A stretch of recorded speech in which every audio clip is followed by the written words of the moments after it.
The grand chamber of the U.S. Capitol buzzed with tension. Rows of journalists filled the press gallery, fingers poised above keyboards. Cameras trained on the witness table, where former President Donald Trump sat. It was a high-stakes hearing, convened by the House Oversight Committee, and the air crackled with anticipation. Elected officials lined the dais, waiting for their turn to speak. Asterisk across from Trump, Representative Jasmine Crockett adjusted her microphone and locked eyes with the former president, a first-term congresswoman from Texas. She had quickly gained a reputation for her sharp intellect, unflinching style, and deep command of constitutional law. She leaned forward slightly, flipping through a binder before speaking. Mr. Trump, she began, her voice firm and measured, you've repeatedly dodged accountability, whether it's regarding your finances, your actions during the insurrection, or your treatment of public officials. Do you believe you're above the law? Trump narrowed his eyes, already annoyed. He didn't answer immediately. Instead, he leaned back in his chair, performed his signature scoff, and interrupted her mid-sentence. Okay, enough, he said, raising a hand dismissively. Sit down, girl. You're out of your league. A hush fell over the room. It was as if the temperature had dropped. Chairs creaked as members of Congress turned toward the center of the confrontation. Crockett didn't move. Behind her, aides exchanged wide-eyed glances. Reporters' fingers resumed typing furiously, capturing every syllable. Trump's words hung in the air, a mixture of condescension and calculated provocation. It wasn't just what he said, it was how he said it. The word girl dripped with patronizing undertone, and everyone in the chamber felt it. Crockett didn't blink. She didn't even flinch. Instead, she slowly pushed her chair back and stood up, her posture composed but unmistakably resolute. The moment had chosen her, and the room knew it. Crockett stood with quiet force, her figure commanding attention. Without a single raised word, the room, still hushed from Trump's remark, seemed to hold its breath. The congresswoman didn't rush. She took a second to glance across the dais, her gaze touching allies and adversaries alike, her hands resting lightly on the table. The silence grew heavier with every passing second, not out of discomfort but expectation.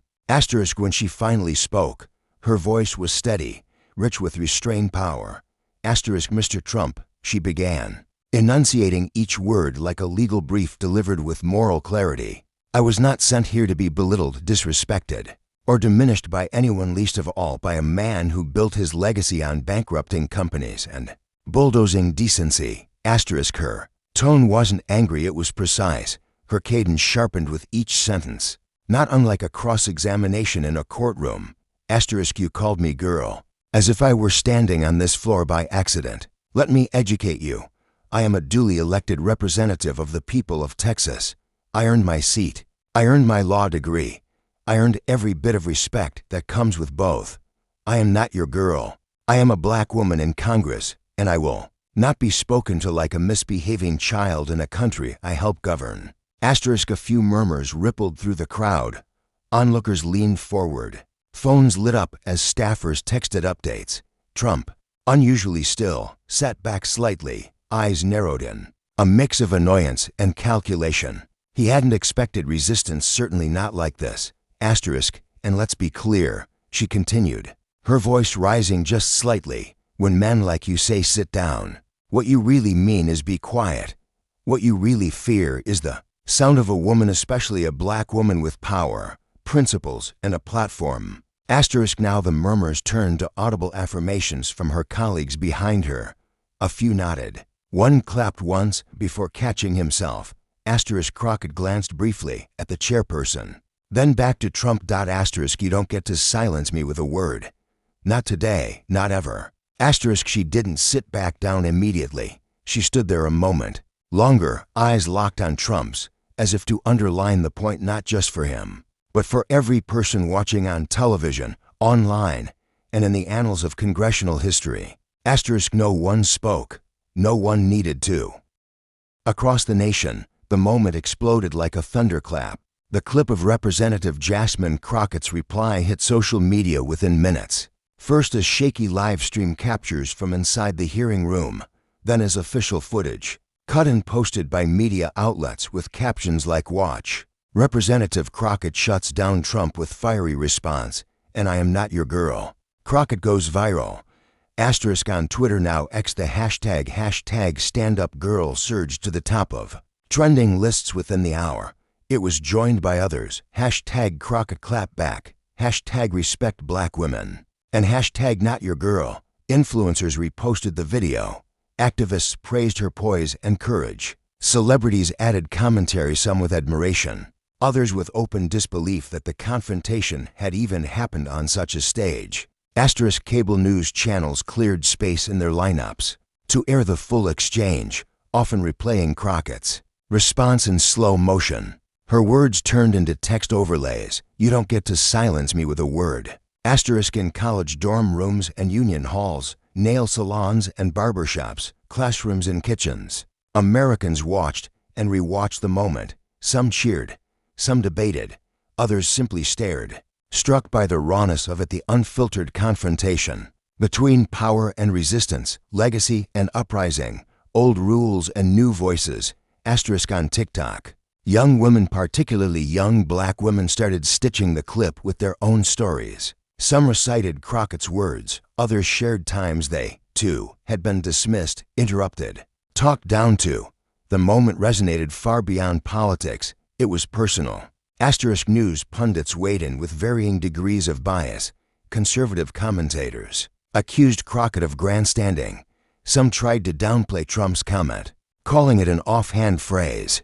But those defenses struggled to gain ground against the clarity of the footage and the collective cultural recognition of what had just occurred. Meanwhile, progressive analysts called the exchange a turning point. Not because Crockett shouted she hadn't, but because she'd stood her ground with intellect and dignity, refusing to shrink in the face of a man long seen as unchallengeable. Even late-night hosts got in on it, one joking, "Trump told the wrong person to sit down. Jasmine Crockett just stood up for an entire generation." But beneath the viral surge and the news crawl headlines, something more powerful stirred, something that couldn't be summed up in sound bites. In that one moment, millions of Americans saw a woman confront a symbol of patriarchal dominance and answer it not with outrage, but with truth, and it left them speechless. The glow of studio lights bathed the set in warmth as the late-night show returned from commercial. Applause swelled through the audience as Representative Jasmine Crockett walked on stage, smiling but composed, in a sleek navy pantsuit. The host greeted her with enthusiasm, a mix of admiration and curiosity in his voice. "You've had a week," he said, motioning to the audience, which erupted again. Crockett sat down gracefully, crossing one leg over the other. Her expression was calm but thoughtful, not boastful. She wasn't there to gloat, she was there to explain what that moment had meant, not just to her, but to the country. "I didn't go into that hearing expecting fireworks," she said, voice low and reflective. "I was doing my job. I had questions, tough ones, yes, but fair. What I wasn't expecting was to be told to sit down like I was a child at a dinner table I didn't belong at." The host nodded, his expression serious now. "When you stood up, when you said, 'I am not your girl,' it hit a nerve for a lot of people. Millions saw themselves in you in that moment." Crockett smiled faintly. "I didn't plan a viral moment. That wasn't scripted, but it was real. Because when you've spent your life being talked over, minimized, told to wait your turn, you don't let it slide. When someone tries to put you back in that box, especially on the record."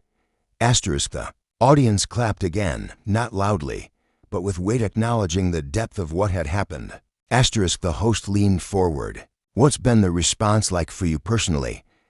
She took a breath. "It's been overwhelming in a good way.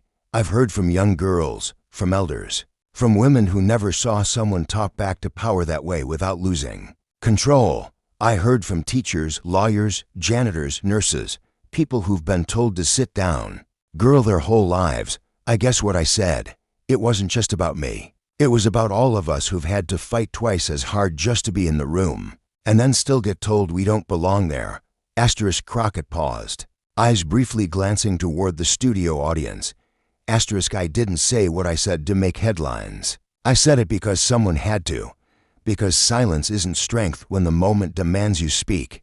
Asterisk, the crowd stood, some slowly, others with sudden conviction. It wasn't the kind of standing ovation born out of celebrity, it was something closer to gratitude. Asterisk, in Washington, Trump had released a statement through his spokesperson the day before. It claimed his words were being blown out of proportion, that he meant no disrespect, and that the media had twisted a joke into a controversy. But few seemed to buy it. The visual and the power imbalance it captured spoke louder than spin. Asterisk, back in the studio, the host wrapped up the segment with a handshake.